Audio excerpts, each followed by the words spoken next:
채널에 오신 것을 환영합니다. 지혜와 생명, 지혜와 생명. 채널을 지원하려면 좋아요, 공유, 구독을 부탁드립니다. 정숙 씨는 올해로 72세가 되었습니다. 남편이 세상을 떠난 지 벌써 20년이 넘었습니다. 남편이 세상을 떠나고 난 후 그녀는 홀로 두 아들과 딸 하나를 키우며 살아왔습니다. 남편이 떠난 순간부터 정숙 씨의 삶은 오로지 자식들을 위해 존재했습니다. 자식들을 잘 키우고 그들이 세상에서 당당하게 살아갈 수 있도록 뒷바라지하는 것이 그녀의 인생의 목적이 되었습니다. 정숙 씨는 자식들이 자신과는 다른 더 나은 삶을 살길 바라며 누구보다 열심히 그들을 돌봤습니다. 정숙 씨의 삶은 끊임없는 고난과 희생의 연속이었습니다. 남편 없이 혼자 아이 셋을 키운다는 건 결코 쉬운 일이 아니었습니다. 생활비를 벌기 위해 새벽부터 밤늦게까지 일했고 집에 돌아오면 자식들의 끼니를 챙기고 학교 생활을 돕는 일에 바빴습니다. 그녀는 스스로에게 쉴 틈을 주지 않았습니다. 아이들이 자라는 동안 정숙 씨는 자신의 삶이 존재하지 않는 것처럼 느껴지기도 했습니다. 그녀의 하루하루는 자식들을 위한 희생으로 채워져 있었습니다. 자식들이 자라면서 정숙 씨는 그들의 성공을 위해 더욱 헌신했습니다. 학비를 대기 위해 밤낮으로 일했고 자식들이 원하는 것을 이뤄줄 수 있도록 최선을 다했습니다. 그 결과 첫째, 아들은 명문대를 졸업하고 안정적인 직장에 들어갔습니다. 둘째, 아들도 대학을 졸업하고 괜찮은 직장에 취직했으며 딸은 대학 졸업 후 결혼해 자신의 가정을 꾸렸습니다. 정숙 씨는 자식들이 하나둘씩 독립해 나가는 모습을 보면서 뿌듯함과 동시에 점점 커지는 허전함을 느끼기 시작했습니다. 자식들이 모두 독립하여 자신의 가정을 꾸린 후 정숙 씨의 삶은 더욱 고요해졌습니다. 혼자 지내는 시간이 늘어나면서 그녀는 자신이 자식들을 위해 모든 것을 쏟아부었지만 정작 자신을 위한 삶은 없었다는 사실을 깨닫게 되었습니다. 명절이나 특별한 날이 되어서야 자식들이 오겠다고 연락을 주었고 그때마다 정숙 씨는 자식들을 맞이할 준비를 하느라 분주해졌습니다. 과거에는 자식들이 오랜만에 찾아오는 날이 기다려졌지만 이제는 그들이 오겠다는 소식에 마음보다 걱정이 앞섰습니다. 자식들이 오는 것은 반가웠지만 그 뒤에 따라오는 고된 일들이 정숙 씨를 지치게 만들었습니다. 자식들이 찾아올 때마다 정숙 씨는 몇 날 며칠을 걸려 집을 청소하고 음식을 준비했습니다. 하지만 자식들이 오고 나면 그녀는 늘 탈진한 상태가 되었습니다. 자식들은 어머니의 수고를 당연하게 여기며 그로 인해 정숙 씨는 점점 더 힘들어졌습니다. 자식들이 가고 난 뒤 며칠 동안은 몸져누워야 할 정도로 몸이 고단해졌습니다. 올해 설날에도 정숙 씨는 여느 때와 다름없이 명절을 준비했습니다. 며칠 전부터 장을 보고 음식을 준비하며 이틀 밤낮을 거의 잠도 자지 못하고 분주하게 보냈습니다. 첫째, 아들은 올해도 가족들과 해외여행을 가기로 했다고 연락을 주었습니다. 며느리는 매번 해외여행을 계획하는 남편에게 불만을 품기도 했지만 결국 따라 나서는 것이 그녀의 선택이었습니다. 큰아들의 집은 경제적으로 안정적이었고 며느리의 가족들도 부유한 편이어서 그들만의 명절을 보내는 것이 그리 이상한 일은 아니었습니다. 딸은 남편이 바쁘다며 이번에도 오지 않겠다고 했습니다. 딸은 결혼 후 점점 더 정숙 씨와 거리를 두기 시작했습니다. 정숙 씨는 딸이 남편과의 관계에서 어려움을 겪고 있다는 것을 알고 있었지만 딸이 자신의 문제를 혼자 해결하길 바랐습니다. 그녀는 딸에게 필요한 만큼의 지원을 해주었지만 그 이상은 개입하지 않으려 했습니다. 딸이 자신에게 상처받을까 봐 혹은 불편해할까 봐 정숙 씨는 더욱 딸에게 신경을 쓰지 않으려 애썼습니다. 결국 둘째, 아들 가족만 오기로 했지만 그 생각만으로도 정숙 씨는 벌써부터 지쳤습니다. 둘째, 아들은 새 아이를 데리고 찾아올 예정이었습니다. 아들 내외가 오면 집 안이 북적거리며 살아나는 듯했지만 그만큼 정숙 씨의 부담도 늘어났습니다. 아이들이 뛰어놀고 음식이 끝없이 나가고 집안일이 끊임없이 생기는 상황 속에서 정숙 씨는 오히려 명절이 끝나기만을 기다리게 되었습니다. 명절 아침 둘째, 아들이 도착했습니다. 새 아이들을 데리고 온 아들은 집에 들어오자마자 소파에 몸을 던졌습니다. 엄마, 저 왔어요. 아들은 무심하게 인사를 건넸고 며느리는 아이들을 돌보며 정숙 씨에게는 간단한 인사만 건넸습니다. 뭐 좀 먹을 거 있어요. 아들은 부엌으로 걸어가며 물었고 정숙 씨는 피곤한 몸을 이끌고 전을 다시 데우기 시작했습니다. 아침 식사가 끝난 후 정숙 씨는 며느리와 아들에게 함께 설거지를 하자고 부탁했습니다. 하지만 아들은 엄마, 저희 좀 쉬고 있을게요. 어차피 명절인데 좀 쉬어야죠라며 거절했습니다. 며느리도 아이들 보느라 정신이 없어서 죄송해요라고 덧붙였습니다. 결국 정숙 씨는 혼자서 잔뜩 쌓인 설거지를 처리하며 한숨을 쉬었습니다. 이 순간 그녀는 문득 자신이 오랜 시간 쌓아온 헌신이 자식들에게 당연하게 여겨지고 있다는 생각이 들었습니다. 자식들은 한 번도 자신이 얼마나 힘들지 생각해 본 적이 없는 듯했습니다. 정숙 씨는 마음속에서 무언가가 끊어지는 소리를 들었습니다. 자식들이 오랫동안 자신에게 의존해왔다는 사실을 부정할 수 없었습니다. 그러나 이제는 그것이 너무나도 당연한 일로 여겨지고 있다는 것이 그녀를 슬프게 했습니다. 자식들이 자신에게 기댄다는 것에 대한 기쁨보다는 그들이 자신을 당연하게 여기는 태도에 깊은 상처를 받았습니다. 명절을 맞이하는 것이 점점 더 큰 부담으로 다가오는 정숙 씨는 이번 명절이 끝나면 자식들에게 자신의 마음을 솔직히 이야기하기로 결심했습니다. 그날 저녁 아들이 다시 어머니에게 제안을 꺼냈습니다. 엄마, 이제 서울로 올라오시는 게 어때요? 집도 팔고 저희랑 같이 사시면 편할 거예요. 이 말은 마치 자식들이 오랜 시간 고민해 나온 것처럼 들렸습니다. 하지만 정숙 씨는 순간 말문이 막혔습니다. 자식들과 함께 사는 것이 좋을 수도 있겠지만 그녀의 마음 한구석에는 불안감이 자리 잡고 있었습니다. 집이랑 땅을 팔고 올라가면 난 뭘로 살아가겠니? 그리고 너희 집이 그렇게 넓지도 않은데 애가 들어가면 너희도 불편할 거야. 정숙 씨는 조심스레 자신의 생각을 말했습니다. 그녀는 아들이 자신을 편하게 해주려는 마음이 고마우면서도 그 제안이 쉽게 수락할 수 있는 일이 아님을 느꼈습니다.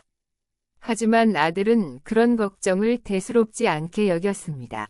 엄마, 그게 무슨 걱정이에요. 땅 팔아서 좀 더 큰 집으로 이사 가면 되잖아요. 그리고 우리가 번 돈으로 모시겠다는 건데 너무 고맙지 않아요. 아들은 정숙 씨가 걱정하는 부분을 이해하지 못했습니다. 정숙 씨의 입장에서는 당연히 어머니가 자신들과 함께 사는 것이 좋다고 생각했습니다. 하지만 정숙 씨의 입장은 달랐습니다. 서울로 올라가서 함께 산다고 해도 자식들과의 갈등이 더욱 커질 것이라는 불안감이 그녀의 마음을 짓눌렀습니다. 정숙 씨는 그날 밤 아들이 며느리와 나누는 대화를 우연히 듣게 되었습니다. 그들은 방 안에서 작은 목소리로 이야기하고 있었습니다. 엄마가 집 팔고 올라오면 우리도 돈 걱정 없이 살 수 있어. 그때는 당신도 직장 그만두고 편히 살 수 있겠지. 아들의 말이 귀에 들어오자 정숙 씨는 순간 몸이 굳어버렸습니다. 아들이 자신을 모시려는 이유가 단순히 사랑과 효도 때문이 아니라는 사실을 깨달았습니다. 그들의 대화는 그녀의 마음을 깊이 상하게 했습니다. 그녀는 그들이 자신을 사랑해서가 아니라 자신의 재산을 이용해 더 나은 삶을 살기 위해서 함께 살자고 제안하고 있다는 것을 깨달았습니다. 그동안 정숙 씨는 자식들이 자신을 사랑하기 때문에 모시고 싶어 한다고 믿어왔지만 그 믿음은 무너졌습니다. 이제는 자신의 재산마저 자식들의 계획 속에 포함된다는 사실이 그녀를 절망하게 만들었습니다. 다음 날 정숙 씨는 아들에게 다시 한번 말했습니다. 나는 여기서 사는 게 더 좋아. 서울에 가서 살면 너희도 불편할 테고 나도 자유롭지 않을 것 같아 아들은 답답하다는 듯이 말했습니다. 엄마 그게 아니라 그냥 같이 살자는 건데 왜 이렇게 거절하세요? 엄마가 나랑 같이 살기 싫다는 거예요. 정숙 씨는 아들의 말에서 서운함을 느꼈습니다. 자식이 자신의 뜻을 전혀 이해하지 못한다는 것이 마음을 아프게 했습니다. 정숙 씨는 한숨을 내쉬며 말했습니다. 너희가 나를 위해 주는 것 같지만 사실 나를 위해서라기보다는 너희 자신을 위해서 그런 거잖니. 엄마가 너희 집에 들어가면 내가 쉬기는커녕 너희 뒤치다꺼리 하면서 살 거라고 생각하니 벌써부터 숨이 막힌다. 그녀는 자식들이 자신을 진심으로 의하는 것이 아니라 자신들이 필요해서 모시려 한다는 사실에 상처를 받았습니다. 결국 아들은 화를 내며 집을 나가버렸고 며느리는 난처한 표정을 지으며 따라 나섰습니다. 아이들만 남겨두고 떠난 자식들을 보며 정숙 씨는 혼자 집안을 정리했습니다. 이번 명절이 마지막일 것 같다는 생각이 들었습니다. 자식들이 반갑긴 하지만 더 이상 그들을 위해 자신을 희생하는 삶은 살지 않겠다고 결심했습니다. 그녀는 이제 더 이상 예전처럼 자식들의 방문을 기다리지 않기로 했습니다. 며칠 뒤 둘째, 아들이 다시 집을 찾았습니다. 이번에는 정숙 씨를 설득하기 위해 준비해 온 듯 보였습니다. 엄마 다시 한번 생각해봐요. 이젠 나이도 많으신데 혼자 살면 위험하잖아요. 우리가 도와줄게요. 아들은 끈질기게 설득하려 했습니다. 하지만 정숙 씨는 더 이상 마음을 돌릴 수 없었습니다. 너희가 나를 걱정해주는 마음은 고마워하지만 난 여기가 좋다. 여기서 내가 하고 싶은 대로 살고 싶다. 너희랑 같이 살면서 불편하게 지내고 싶지 않아. 정숙 씨의 단호한 말에 아들은 더 이상 설득할 말을 찾지 못했습니다. 그는 어머니가 자신들과 함께 사는 것이 좋을 것이라는 믿음이 강했지만 정숙 씨의 입장은 달랐습니다. 그녀는 서울로 올라가면 자신이 자식들에게 의지하게 될 것이라는 사실을 두려워했습니다. 그러던 중 정숙 씨는 우연히 아들이 또 다른 통화를 하는 것을 들었습니다. 이번에도 며느리와의 대화였습니다. 당신도 엄마가 올라오시면 편하잖아. 당신 직장 그만두고 아이들 키우기만 하면 되니까. 정숙 씨는 아들의 말이 들려오자 더 이상 참을 수 없었습니다. 싫다 그러네. 어떡하냐. 그럼 당신이 내일 애들이라도 데리고 내려와 봐. 아들의 목소리가 들리자 정숙 씨는 문을 열고 들어갔습니다. 내일 안 와도 된다 그래라. 정숙 씨가 갑자기 나타나자 아들은 깜짝 놀라며 몸을 일으켰습니다. 엄마 그게 무슨 말씀이세요? 아들은 어리둥절해하며 울었습니다. 정숙 씨는 차분하지만 단호한 목소리로 말했습니다. 너희 와도 하나도 안 반가우니까 오지 말라 그러라고 당황한 듯 물었습니다.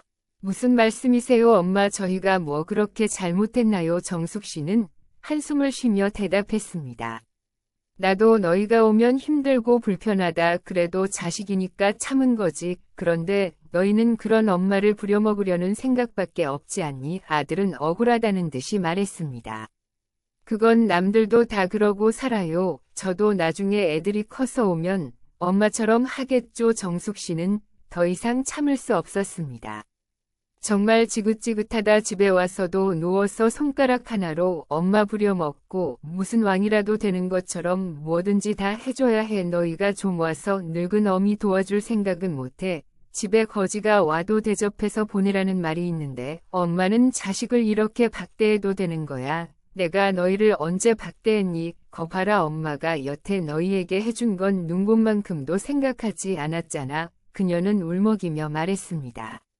힘들어도 차려줄 수 있어. 그런데 부모 등골 빼먹으려는 자식도 참아야 하는 거야. 아니 등골 빼먹는다니 무슨 말을 그렇게 하세요. 정숙 씨는 더 이상 아들과의 대화를 이어갈 수 없었습니다. 됐어 잔말 말고 이제 너희 집으로 돌아가. 다시는 여기 오지 마라. 정숙 씨는 차갑게 말하며 아들을 향해 문을 열었습니다. 아들은 마지못해 집을 나섰습니다. 그는 화가 난 듯 발걸음을 옮기며 중얼거렸습니다. 엄마 이렇게 나보내고도 마음이 편하겠어요. 정숙 씨는 눈물을 훔치며 대답했습니다. 그래, 네가 가야 내가 발벗고 잠자겠다. 그녀는 힘겹게 아들을 떠나보냈습니다. 이번이 마지막이라는 것을 알고 있었습니다. 아들이 떠난 뒤 정숙 씨는 홀로 남아 집안을 정리하며 조용히 눈물을 흘렸습니다. 그 눈물에는 자식들을 사랑하는 마음과 함께 자신을 지키기 위한 결단의 눈물이 섞여 있었습니다. 이제는 더 이상 자식들에게 기대지 않고 자신을 위한 삶을 살아가기로 한 정숙 씨, 그 결단은 오랜 시간 동안 마음속에 쌓여온 갈등을 해결하기 위한 최선의 선택이었습니다. 정숙 씨는 그날 이후로 더 이상 명절이 두렵지 않았습니다. 자식들을 위해 무리하게 준비하지 않아도 되는 삶, 그리고 자신을 위해 시간을 쓸 수 있는 삶을 맞이하게 된 것입니다. 자식들이 보고 싶으면 자신이 가서 만날 것이고 홀로 있는 시간도 즐기기로 했습니다. 정숙 씨는 이제 새로운 삶을 시작했습니다. 자식들에게는 더 이상 기대하지 않고 자신을 소중히 여기며 살아가는 법을 배워가고 있었습니다.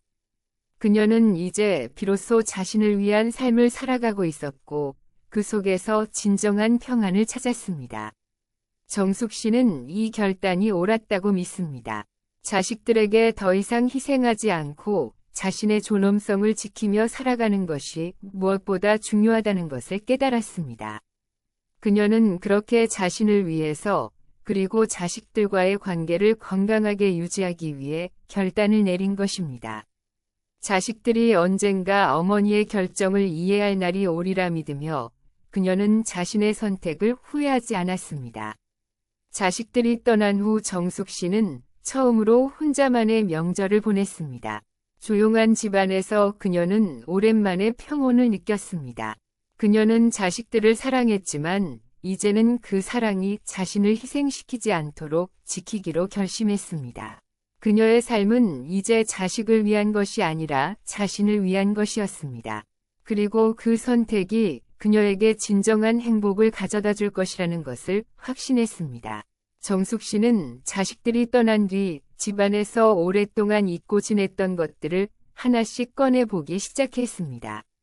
어릴 적 자식들이 선물해준 작은 장식품들, 결혼식 때 찍은 가족 사진, 그리고 남편이 살아있을 때 함께 썼던 추억의 물건들이 그녀의 손길을 기다리고 있었습니다.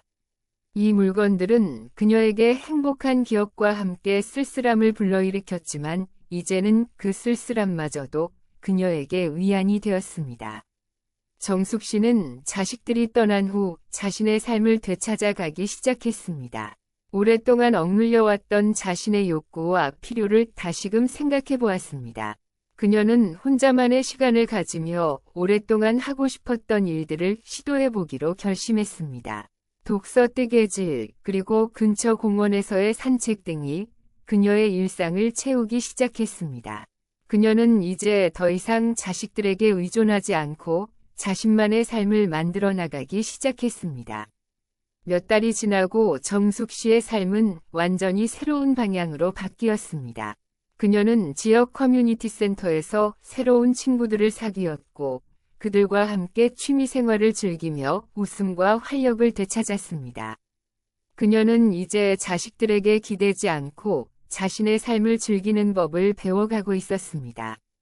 자식들도 처음에는 어머니의 결정을 이해하지 못했지만 시간이 지나면서 어머니의 행복을 인정하게 되었습니다. 정숙 씨는 이제 자신을 소중히 여기며 살아가는 법을 완전히 익혔습니다. 그녀는 자신의 결단이 옳았음을 확신하며 자식들에게도 스스로의 삶을 소중히 여기는 법을 가르쳐주고 싶었습니다. 그녀는 더 이상 자식들에게 의존하지 않고 자신을 위한 삶을 살아가기로 결심했습니다. 정숙 씨는 자식들이 자신을 더 이상 희생시키지 않도록 단호하게 선을 그었습니다.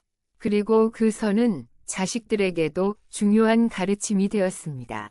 부모의 희생이 당연하지 않으며 부모 또한 자신의 삶을 살아갈 권리가 있다는 사실을 자식들에게 깨닫게 해주었습니다. 이제 정숙 씨는 더 이상 과거의 습관에 얽매이지 않고 새로운 삶을 시작했습니다. 그리고 그 삶 속에서 그녀는 다시 한번 자신을 사랑할 수 있게 되었습니다. 자식들도 언젠가 어머니의 결정을 이해할 날이 오리라 믿으며 그녀는 자신의 선택을 후회하지 않았습니다. 정숙 씨의 결단은 부모와 자식 간의 관계에서 중요한 가르침을 주며 진정한 사랑이란 서로의 행복을 존중하는 것임을 일깨워줍니다. 이 사연을 들으며 무슨 생각이 드셨나요? 가슴 한편을 뭉클하게 하는 사연입니다. 부모님은 자식 키워 결혼시키면 한시름 놓는다고들 합니다. 그러나 이제 손주 키워 초등학교 보내야 한시름 놓는 시대가 된 것 같습니다. 맞벌이 부부가 늘면서 손주 육아를 전담하느라 환갑 전후에 다시 엄마 역할로 복귀하는 할머니가 늘고 있습니다. 부모라는 존재, 특히 어머니는 근본적으로 자녀에게 필요한 존재가 되고 싶어 합니다. 자신으로 말미암아 자녀가 좀 더 나은 삶을 살았으면 좋겠고 그 결과에 자신의 노력이 기여하길 간절히 바랍니다. 이게 거의 모든 부모가 자녀의 삶에 집착하는 이유입니다. 한국의 부모는 자식 사랑이 남다릅니다. 내 자식과 관련한 일이라면 그 상대가 어떤 존재이건 온몸을 던져 방어하고 자신은 부족하고 힘들게 살더라도 자식만은 더 나은 길을 걷게 하고 싶어 합니다. 그 과정에서 종종 자신을 상실한 채 오로지 자녀에게 올인하는 모습을 보이기도 합니다. 부모의 보호와 배려 허용과 일방적인 물질 제공에 익숙해진 자식은 결코 부모를 존중하지 않습니다. 자신이 무엇을 해도 자신이 받게 될 혜택은 크게 다르지 않다는 걸 본능적으로 아니까요. 따라서 자식은 적어도 성인이 되어 홀로 서기가 가능해진 이후부터는 철저하게 남처럼 독립적으로 대하는 게 좋습니다. 우리는 부모 자식이라는 특별한 환상을 지니고 있습니다. 마치 태어나면서부터 엮인 운명적인 관계인 것처럼 다른 사람은 몰라도 적어도 부모 자식에게는 하지 말아야 하는 말이나 행동이 존재하는 것처럼 말이죠. 하지만 부모와 자식 간의 관계도 그저 수많은 인간관계 중 하나일 뿐입니다. 따라서 그 대응도 일반적인 인간관계에서의 내 판단과 결정을 그대로 적용하시면 됩니다. 이렇게 하지 못하면 부모가 자아를 잃게 됩니다. 내 삶과 내 미래, 내 취향과 내 행복을 고민해도 모자랄 시간에 자식에 관해 걱정하거나 고민하며 그것을 해결하기 위해 에너지를 사용하고 있다는 건 엄청난 시간과 에너지 낭비입니다. 그 시간과 에너지를 나를 위해 쏟았다면 지금보다 훨씬 더 나은 삶을 살고 있을 겁니다. 자식은 부모 인생의 성적표도 아니고 부모가 노후에 받을 보상도 아닙니다. 때론 기쁘고 벅찬, 때론 씁쓸하고 고달픈, 그러나 돌아보면 결국 내 인생의 매 순간을 추억으로 채워주는 고마운 존재라고 생각하세요. 자녀를 정확하게 남의 위치에 두었을 때 내가 어떻게 말하고 행동할지를 상상하고 실행하시면 쉽게 해결될 겁니다. 그런 실행 자체가 오히려 자녀의 건강한 삶을 위해 도움이 됩니다. 가족을 위해 나를 포기하거나 희생하는 것이 마치 미덕인 것처럼 포장되는 것은 우리 어머니들 세대까지로 충분합니다. 자식보다 남편보다 내가 먼저여야 합니다. 양보나 희생은 내 마음이 넉넉하고 풍족할 때 하시면 됩니다. 세상에서 가장 중요한 건 나이고 지금 나에게 가장 소중한 사람이 바로 내가 아끼고 관리해야 하는 대상입니다. 오늘 영상은 여기서 마치겠습니다. 시청해주시고 들어주셔서 감사합니다.